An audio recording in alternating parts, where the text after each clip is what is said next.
আমার নাম বলতে পারবো না, কিন্তু আপনাকে একটা কথা বলতে চাই। হিন্দু ধর্মে ত্রিকালদর্শী বলে একটা ধারণা আছে এবং বলা হয় কিছু ঋষিমুনি ত্রিকালদর্শী ছিলেন, কিন্তু আসলে এই ধারণাটি প্রথমে আল্লাহ তাআলার জন্য ছিল। ভগবান ঈশ্বর পরমেশ্বরের জন্য ছিল যে একমাত্র আল্লাহই ত্রিকালদর্শী। আপনি মুসলমান না অমুসলিম? অমুসলিম। সবাই আপনি কি ভিডিওটি শেয়ার হিন্দু? করুন, লাইক হ্যাঁ, করুন, কমেন্ট করুন। কিন্তু সেখানে এই ব্যাপারটা ঘটেছে যে হিন্দুস্তানে যেমন দেওবন্দি এবং নতুন বেরেলভি নতুন ভিডিও মতবাদ পেতে ছিল, আমাদের সাথেই থাকুন। তাহলে এটা কি ঠিক নয় যে বেরেলভি মতবাদ ত্রিকালদর্শীর জাকির ধারণাটি নায়কের প্রতি হুজুর নতুন আকরাম ভিডিও পেতে সাল্লাল্লাহু আলাইহি অবশ্যই ওয়াসাল্লামের আমার জন্য চ্যানেলটি গ্রহণ করে, সাবস্ক্রাইব করুন। একই রকম যে তিনি বর্তমান, অতীত, ভবিষ্যৎ তিনটেই জানেন। অথচ এই ধারণাটা ঠিক একই জিনিস যা হিন্দু সুফিরা বলতেন, এবং এখনো এমন কিছু লোক আছে যারা সবাই হযরত ভিডিওটি শেয়ার আলীর করুন। জন্য এটা বলে, এবং কিছু লোক আছে যারা বিভিন্ন সাধু সন্তদের জন্য পেজটি বলে যে সবাই তারা ফলো করুন। ত্রিকালদর্শী। ভাই সাহেব, এই যে ত্রিকালদর্শীর কথা আপনি বলছেন, কোনো চ্যানেলটি হিন্দু গ্রন্থে সাবস্ক্রাইব এর করুন। উল্লেখ আছে? বেদে আছে? আপনি কি ভিডিওটি আমাকে ভালো লাগলে একটু লাইক, রেফারেন্স কমেন্ট দেবেন? করুন। বেদে আছে নাকি উপনিষদে আছে নাকি ভগবদ্গীতায় আছে নাকি মহাভারতে আছে? এই ত্রিকালদর্শী কোথায় আছে? আপনি কি জানেন কোথায় আছে? না। আমি হিন্দু ধর্মের ছত্র, আমি হিন্দু ধর্ম পড়েছি। যা বেদে লেখা আছে তাকে বলে অবতার। এই ত্রিকালদর্শী নিয়ে আপনি বলছেন বেরেলভিরা বলে, এটা আপনি কোথা থেকে নিয়ে আসছেন? আপনি কোন বইতে এটা লেখা আছে বলছেন? হিন্দুদের কোন বইতে এটা লেখা আছে? আপনি কি নিজের মন থেকে বলছেন? আমি আমার মন থেকে বলছি। আপনার মন গড়া কথার সাথে আমার কোনো লেনদেন নেই। এখানে হিন্দু ধর্ম সম্পর্কে আপনি বইয়ের রেফারেন্স দিন। তাহলে হিন্দু ধর্ম বলবেন না, বলুন আমি মন থেকে বলছি। যখন হিন্দু ধর্মের রেফারেন্স দেবেন তখন প্রমাণ চাই। আমি ইসলাম নিয়ে বললে প্রমাণ পেশ করব, কোরআনের রেফারেন্স দেব, এই সূরা এই আয়াত নম্বর। হাদিস পেশ করলে কোন হাদিস থেকে সেটাও বলবো। আপনি আপনার মন থেকে কথা বলছেন। হতে পারে আপনি এমন কোনো হিন্দু বইতে পড়েছেন যার কোনো মূল্য নেই। আমার কথা শুনুন, হিন্দু ধর্মগ্রন্থের মধ্যে সবচেয়ে উঁচু গ্রন্থ হলো বেদ। বেদে কি লেখা আছে? বেদে লেখা নেই। উপনিষদে লেখা আছে? লেখা নেই। কেন হিন্দু বলছেন? আমি এটা বলতে চাইছি যে এই যে ধারণাটা আমরা নিচ্ছি, আমরা নিচ্ছি না, ধারণাটাই জানি না কোত্থেকে আপনি নিচ্ছেন।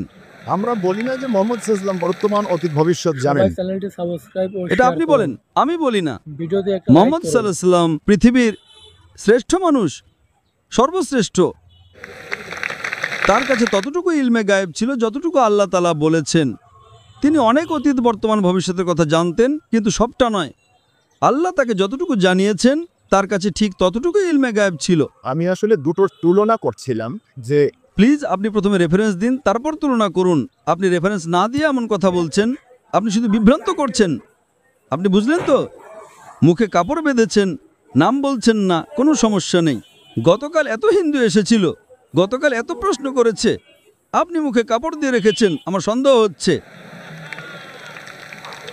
আপনি রেফারেন্স দিন, আমার কোনো আপত্তি নেই, নইলে অন্য কোনো প্রশ্ন করুন। আমার দ্বিতীয় প্রশ্ন হলো, যেমন নাস্তিক শব্দটি আছে, এখন ইসলামে কাফের শব্দটি আছে, তো এই দুটো শব্দ কি একই? ভাইসাব প্রশ্ন করেছেন যে নাস্তিক এবং কাফিরের অর্থ কি এক? না, এক নয়। নাস্তিক মানে যে খোদা বা ঈশ্বরকে মানে না, সে বলে তার অস্তিত্বই নেই, অ্যাথিস্ট। নাস্তিক মানে অ্যাথিস্ট, মানে সে বলে খোদার কোনো অস্তিত্বই নেই। কাফিরের অর্থ হলো যে কুফর করে, গোপন করে। কাফির শব্দটি আরবি শব্দ কুফর সবাই থেকে ভিডিওটি এসেছে, শেয়ার যার করুন, অর্থ লাইক করুন, গোপন কমেন্ট করুন। করা।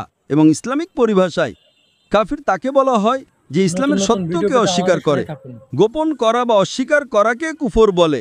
যদি জাকির কেউ নায়কের প্রতি আল্লাহ নতুন সুবহানাহু ভিডিও পেতে তাআলা অবশ্যই বা আমাদের আল্লাহর চ্যানেলটি আদেশ সাবস্ক্রাইব করুন। নিষেধ না মানে এবং অস্বীকার করে, তাকে আমরা কাফির বলি। তো কাফির নাস্তিক হতেও পারে, নাও পারে। এই দুটো শব্দ আলাদা। সবাই কিন্তু ভিডিওটি শেয়ার নাস্তিক করুন। মানে যে খোদাকে মানে না। কাফির খোদাকে মানতে পারে, কিন্তু ভুল পেজটি সবাই খোদাকেও ফলো করুন। মানতে পারে। ইংরেজিতে আপনি যাকে কাফির বলছেন তাকে অ্যাথিস্ট বলে, নাস্তিককে ইংরেজিতে অ্যাথিস্ট চ্যানেলটি বলে। সাবস্ক্রাইব করুন। কাফিরকে বলা হয় ওয়ান হু রিজেক্টস।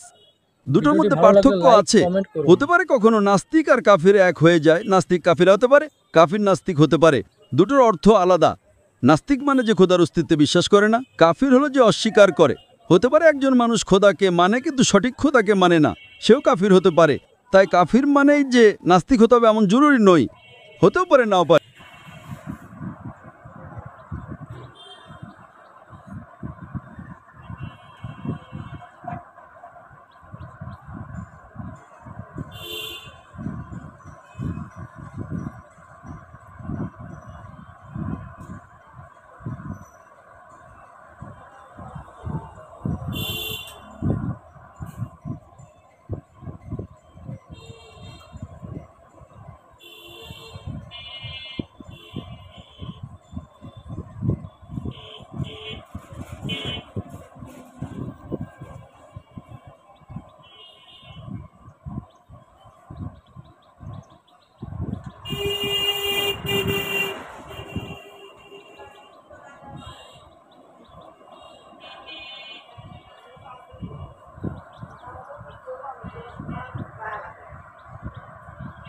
সবাই চ্যানেলটি সাবস্ক্রাইব ও শেয়ার করুন।